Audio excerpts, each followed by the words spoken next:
Round 1 versus Outpost 316. We've got kind of a silly hand here, but that's Magic for you. Compulsive Research will help get what we need. Alright, we're still curving out here pretty nicely. Might have to expose this Witch to some early removal before it really gets going, but... Or get this Skyfisher into play. Could have attacked there, but I didn't want to risk losing that. If they have like 4 more lands in their hand, then we just lose our Soul Warden and have to, send us back to the Stone Age by returning a land to our hand. Uh-oh. Gruul Warchant. Good thing they don't have anything to really attack with. Let's get Mistmeadow Witch into play. We'll be able to activate it next turn, and whatever creature they play is going to get life for us. Collect some life here.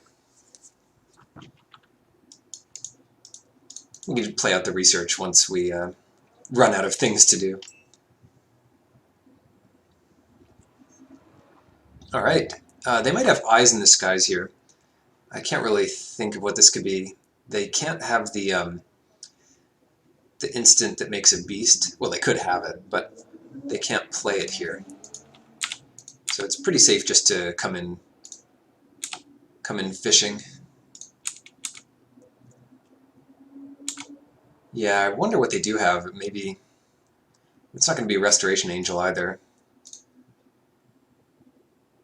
Just go for this Talon Trooper.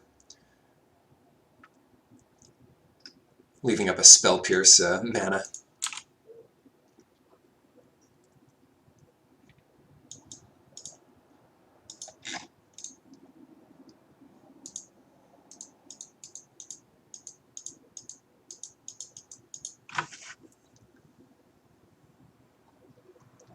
Flicker Wisp. Well, that's a pretty aggressive 4/1 flyer with the Gruul Warchant, and they're going to flicker their planes back into play for whatever reason. Not too scared of this. I think we just trade if given the opportunity. Shouldn't have played a land there, but it's not going to matter much. If we have to discard a land, we'll just discard an island no matter what we draw, even if it's a dual land we don't care about. Yeah, let's just let this happen. And instead of doing that, I'd like to leave up Aethermage's Touch, because that's something that can develop the board. They just have nothing over there. I wonder what this is. 7 mana can cast just about everything except Craterhoof in the format. Leave up our Spell Pierce, of course. Get our Tower Gargoyle.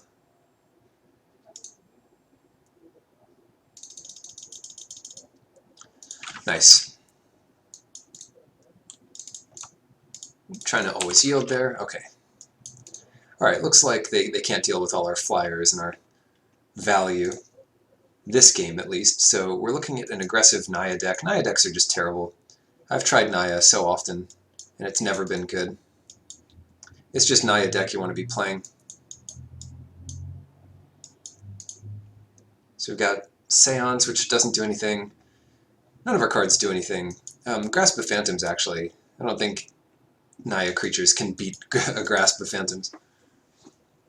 If you're behind, this just wins the game. I mean, it's like a Time Walk. Twice. A Time Walk with Flashback.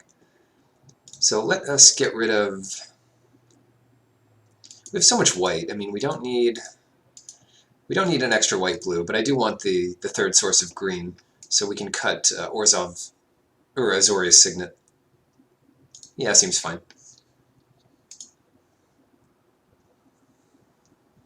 And we're on the draw, so we don't need to... the potential of getting flooded is a little more real if you draw more cards, I guess? Or is it the opposite of that? I don't know. Alright, where's the blue? Too bad we cut Azorius Signet, our one Signet that can help us out here. They're down to 6. Well, that doesn't help them out.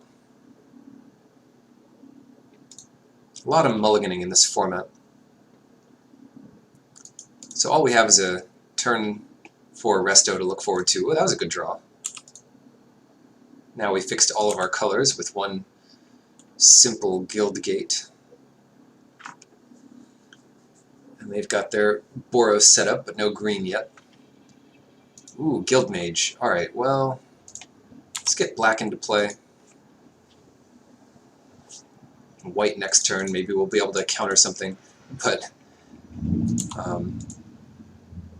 eventually we should be able to ambush their Guild Mage. They don't know about Restoration Angel from last game. Ghostly Flicker doesn't do anything, so let's just keep going here. I imagine they'll have some kind of creature to deploy that's better than just making a haste dude. Yep. Taking it. 15. They're not going to pump yet. Counter this thing. I know what this does now. It counters a creature and returns a creature from your graveyard to your hand. Just counters a creature spell. Or the mode I forgot about the last time is just return a creature from graveyard to hand. So in the most desperate of times. But yeah, I don't want to deal with that Thoktar right now. We could grasp it, but no need. Pretend we don't have anything here. I'll just try to resto.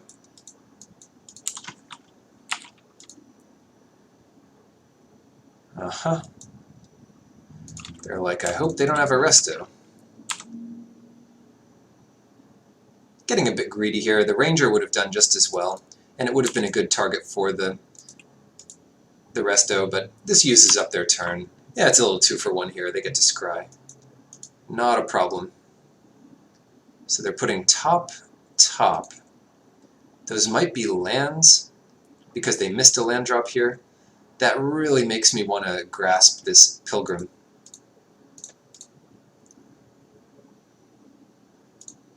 Is that too mean? If they're missing land drops, grasping the Pilgrim is pretty brutal. Ranger would have been good too. Oh no, now we don't get to thin our deck out of this Wingcrafter.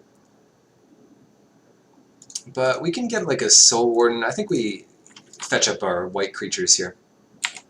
We still have 2 things to find, right? Oh, at least. So we have Lawkeeper, Soul Warden. And both are good.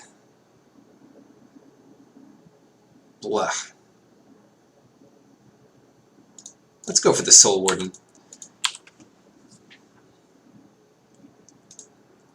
Being at 15 life, I mean, it seems like a good thing to get out there. Now we can do a couple things. One of the best things is just try to get this Ranger of Eos in there to draw a card. So we always yield to this and then Soul Bond to the Ranger.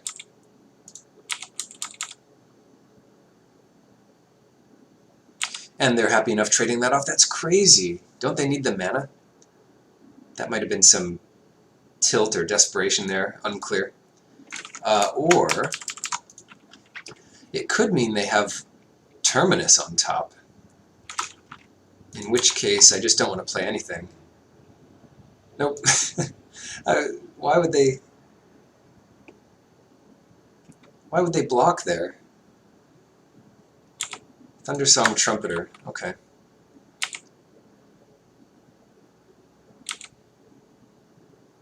What a strange game.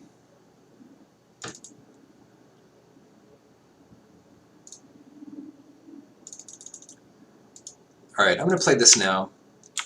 I don't mind just attacking out here. We're going to draw at least 1 card. That makes sense. We could also flicker our Ranger because we have 1 more 1-drop to get, but I'll just trade off here. It leaves them with so little. And then what?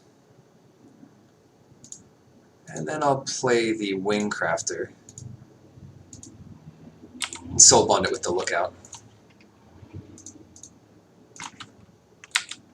Gosh, I don't want to lose to Terminus, but I think even Terminus we have a good chance against. So I'll play everything out this turn. And they don't have it. Oh, that's like a Terminus, isn't it? Ouch. Alright, well, terminus this. Do I want to do this? That's kind of scary. Compulsive research. If we don't hit a land here, we'll have to discard 2 things. Let's do it. Discard a land. Yeah, we can get rid of the Guildgate. And we don't have our combo, but this should be enough. The Thragtusk is going to be rough for our opponent. And we'll have Grasp of Phantoms flashback this next turn. They'll just play the Woolly Thoktar or something. We'll be able to deal with it. Yeah, we don't need to do that just yet, do we? Could do that to the token. I'd rather get some more damage into play. So 1, 2, 3, 4, 5. We get Thragtusk. Island, of course, to hold up the Flicker. Pretty safe here. And if the Thragtusk dies, we can get a foil token. Oh, interesting. Well, whatever, let's just do this. I want to be able to attack here. So we gain 5 more life to 30. We have an untapped Gargoyle. We have another momentary blink for Thragtusk. This is just getting kind of silly. So make them cast this again. It also makes them draw it again, which is pretty safe for us. And we can just go from there. Alright. Thragtusk, good card.